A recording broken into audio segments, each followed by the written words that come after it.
Hey guys, welcome to FoundFlix. We're back with another Ending Explained, this time for the new sci-fi horror film Life. The story follows a group of astronauts on a space station that discover a new life form, which is the first ever discovered from beyond Earth. But they probably wish they hadn't bothered, as it turns out the critter isn't exactly friendly, and the situation quickly becomes a tense struggle for survival. And in case you're wondering, I've read some pretty crazy theories about this movie, saying it's somehow a prequel to Venom, which was recently announced by Sony. While the symbiote and the organism in the movie do share some similarities, nothing in the movie leads us to believe it has anything to do with the Spider-Man universe. Sorry guys. So the movie itself isn't exactly complicated, and things go down more or less as expected.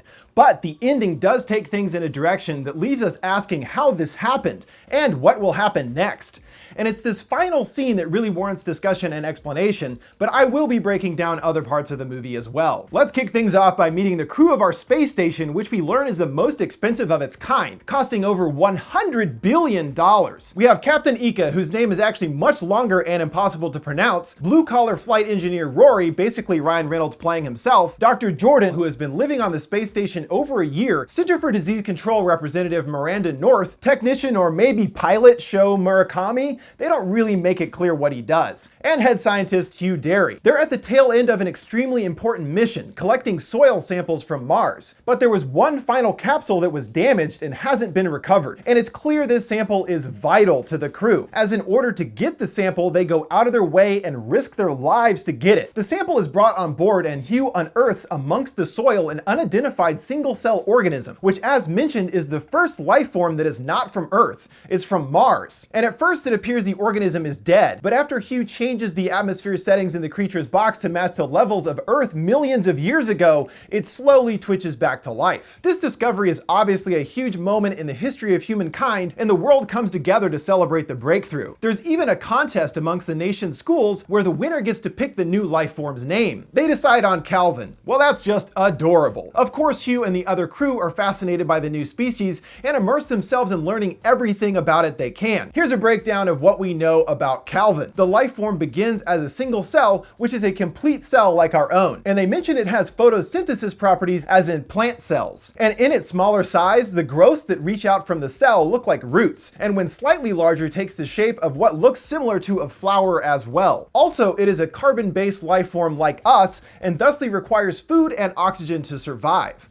And that's all Calvin is driven by, survival. It's not actively malevolent or anything like that. And the species is highly evolved, described as all brain, all muscle, all eye. Calvin's growth, however, abruptly stops when Hugh absent-mindedly forgets to seal the lab closed, compromising the created atmosphere. And as a result, Calvin appears dead. While the rest of the crew looks on, Hugh uses an electricity wand to prod the creature. This does wake it up, but it also seems pissed, breaking the wand, then latching onto Hugh's hand. I have to wonder if it was due to using the electricity that Calvin turns defensive. It didn't seem to want to attack until it was resurrected by the wand. So maybe it wouldn't have considered us a threat to its survival until Hugh poked it. Eventually, Calvin lets go of Hugh and leaves his unconscious body floating in the lab. It then uses the broken wand to break through the gloves in its box, getting out into the lab where it devours a rat. And we see that after Calvin absorbs the rat, he grows in size. I think that as it grows in size, it consumes larger and larger food, causing Calvin to also grow exponentially larger. After this, Rory decides to risk it to save Hugh. He manages to get Hugh out of the room, but he ends up trapped in the lab as Calvin is still nearby. Rory uses a flamethrower on Calvin repeatedly, which has no effect whatsoever. Well, that's a bummer, and we find out essentially there is no way to hurt Calvin. Rory loses sight of it for a moment, searching through cabinets in the lab. Calvin jumps out of one, going into Rory's mouth. He starts to cough up blood bit by bit, and then a huge cloud of blood curdles out, floating blood blobs in the zero gravity space. And Calvin emerges from his mouth significantly larger than before. From here, the movie essentially becomes Calvin versus the crew, as the creature outsmarts them at every step and takes them out one by one. We don't learn too much important new information in these scenes, so I will quickly run down what happens. After Reynolds dies, Calvin escapes the lab through a ceiling vent which shouldn't have been opened in the first place. Then the communication system is suddenly down, which they find out is due to having no coolant, which Calvin must feed on. Captain Ika takes a spacewalk outside to reset a valve or something, and Calvin attaches himself to her. He breaks the coolant system in her suit, causing her helmet to fill with the deadly fluid. She rushes back to the main area of the ship, but ends up stopping Jordan from opening the door, not wanting to let Calvin back in. So she painfully drowns in her suit, and guess what? Calvin still gets back in anyway. For a while they don't know where Calvin is on the ship, but Hugh suddenly seems to be getting ill, and it turns out Calvin is right here attached to his leg. It kills Hugh and chases the remaining crew throughout the ship. Miranda and Jordan get separated from Sho, who is pursued by Calvin. Sho makes his way to his sleeping capsule, closing the lid. Calvin latches onto it, starting to crush the glass, but suddenly leaves Sho alone. A while later, Jordan sees a shuttle heading towards the space station.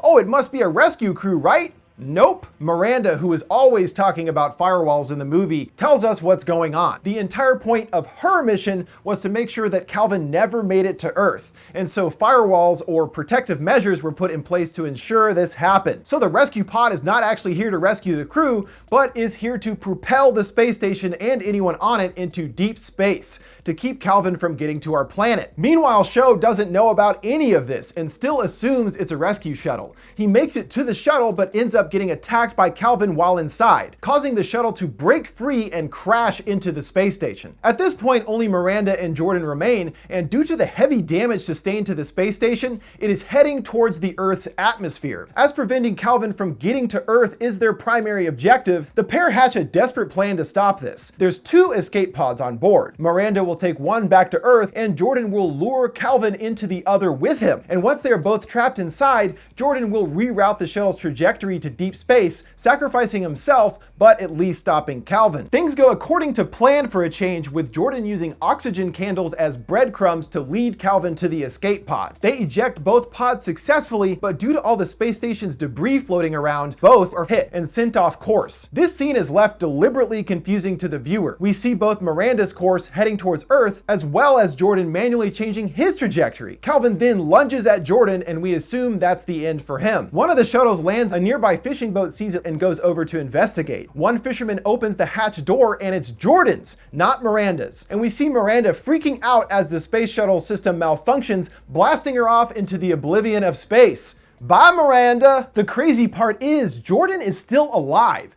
but he's definitely in a tough spot. Calvin has transformed from the weird plant octopus state we've seen him in to sort of a thick spider-like webbing that is completely covering Jordan and the interior of the shuttle.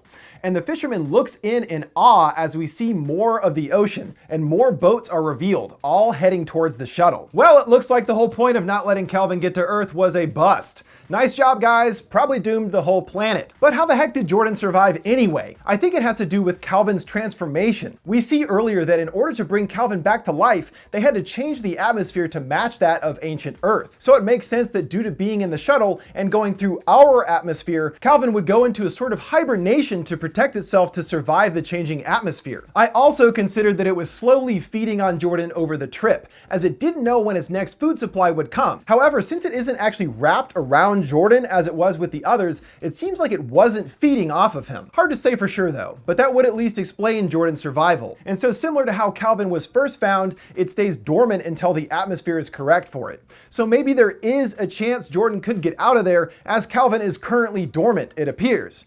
Plus, it also makes sense that if Calvin was currently on the offensive, he would have attacked the fisherman as soon as he opened the hatch.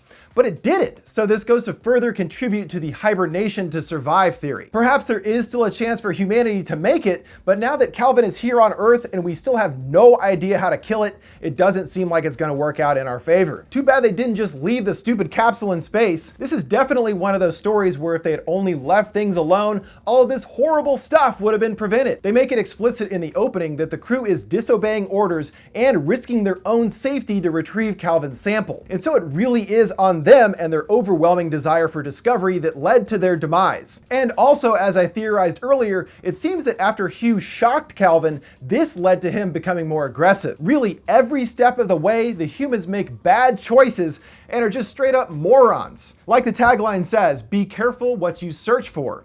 That sounds pretty stupid actually, but regardless, it does illustrate the overall idea behind the movie. Well, there you go folks, the ending explained for life. That'll do it for this time, but if you have any other suggestions for movies or TV shows you want me to explain, I'm all ears. What did you guys think of the ending of Life? How do you think Jordan survived? Let me know in the comments below. Thanks for watching FoundFlix. See you next time.